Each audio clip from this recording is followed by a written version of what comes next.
Hey guys, welcome to another video. Today I want to talk about this book right here, A First-Rate Madness by Nasir Gaimi.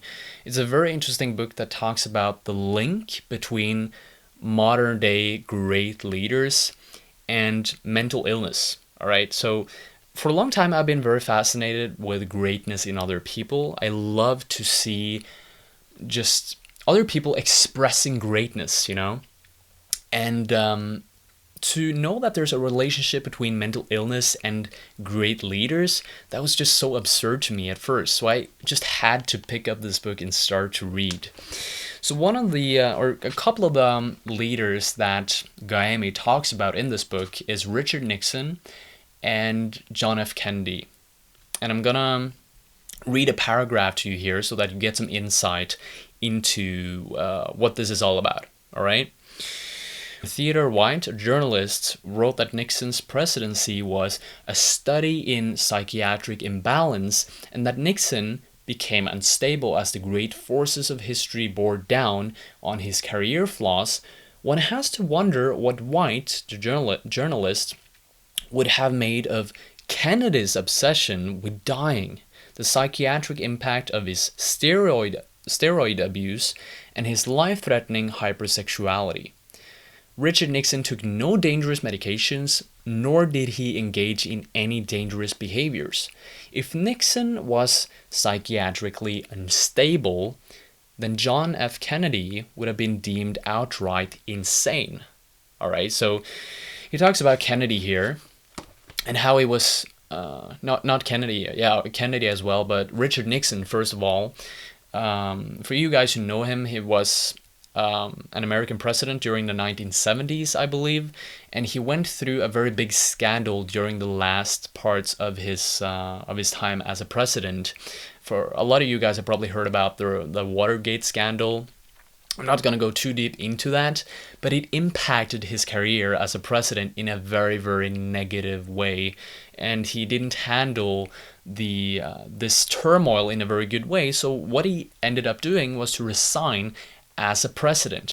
If we review the history of Richard Nixon, he didn't go through a lot of negative stuff in his life. He actually grew up in a very, very healthy way. For a lot of people would probably see him as a mentally healthy person, but in the media's light, a lot of people during this time, during the 70s, where psychoanalysis was taking up speed and it got more popular, so many people wanted to put a label on Richard Nixon, saying that, oh, the reason why he resigned and was unable to cope with this trouble during the Watergate scandal was because he had some type of mental inability. He had some type of mental illness, right? There was some depression. There was some type of mental illness involved in this picture, but he really wasn't. At least not Nasir Gaimi. When he researched all of this, he didn't find anything. He was very healthy mentally, Richard Nixon.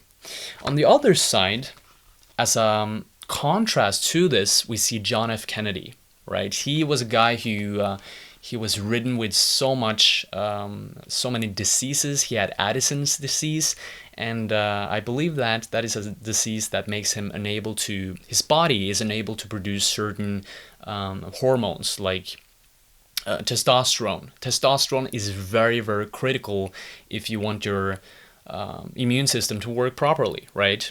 And he had Addison's disease, which basically meant that his body just broke down very easily. He could very easily get a cold. He could very easily get sick. John F. Kennedy, from his letters and from what we hear from his close friends, he was very depressed. He often thought about death. He went through very, very tough stuff emotionally and mentally throughout his whole life, and as well throughout his presidency. This is the guy that avoided the Cold War to break loose, you know? It's insane to think about this, that he went through so much emotional turmoil, so much mental illness that he had At least that's what Nasir Gaemi describes it. John F. Kennedy was the guy with mental illness, but he was also the one who coped the best with the turmoil that happened outside in the world. That he had to, he had to be a part of this. He had so much responsibility during this time, by the side of him having all of these personal issues as well, with his sickness, with his mental health, and all of that. I really want to wrap things up. I don't want to make this video too long. The point that the author here is making is that if you grow up with a mental disability, maybe not disability, but a mental sickness, right? Maybe you are depressed, or maybe you're manic, maybe you have bipolar disorder, something like that, right? If you experience a lot of anxiety or stress, it can actually help you later on in your life, right? He talks about about the silent majority of the world. The silent majority are the people who grow up in a very healthy, very predictable environment where everything is very adjusted to your needs. You have everything you need. You feel very safe. There's no big issues that appear in your life. You have a healthy relationship with your family, with your friends, and you don't experience the emotional turmoil, which is actually how life is really like. So he explains how the silent part of the population of this world, he calls them homoclites. I'm not sure. That sounded so weird. He calls them something like that. The silent majority of the world's population actually are mentally healthy, and that the mentally unhealthy people are actually the people that are able to take more risks. Those are the people who are able to think out of the box. Those are the people who are actually able to cope when hard times come. So mentally healthy people are able to thrive when there's a certain balance in this world. But as we know from many different wars, World War I, II, the Cold War, from the economical crises, the world isn't stable. The world is not stable. The world is far from stable. And in order for us to cope, to thrive, to get out of crises and actually prosper as a species, we need leaders that are good at leading in those situations of crises, of wars, right? And oftentimes, at least from the examples that the author brings up in this book, good leaders in crises are people that have experienced a lot of emotional turmoil, people who necessarily aren't mentally healthy. All right. So the takeaway from this book would be that if you've experienced some bad stuff early in your life, if you have bipolar disorder, if you have huge amounts of anxiety or low, like a refrigerator hum of anxiety all the time or often, if you have any type of mental illness, so to speak, this can actually be a gift to you.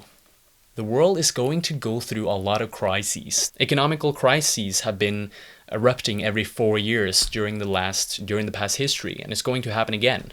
There's going to be wars. I think there's I don't know where I got this from, but I read somewhere or I heard somewhere that throughout the past 2 millennia that we have been living here on this planet, there's been 8 years of peace.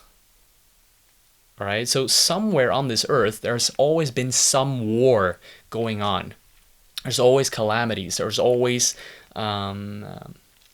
something extreme happening, and we need extreme leaders, or at least not crazy leaders, but we need leaders who have gone through tough stuff, who have some mental illness, because that is what can actually get us out of that knot. All right. Your mental illness can be your strength. That is what I'm trying to say here. A lot of us have this bias of seeing mental illness as something negative, and solely as something negative and weird, but it can actually be something that can benefit us in hard times. All right. So yeah, that was it. Feel free to pick up this book if you want to. Very, very interesting book right here. Thank you so much for watching. Please leave a like, share, and subscribe if you like this. And I hope to see you guys later. Stay tuned. Bye. And that Nixon became unstable as... Oh, come on.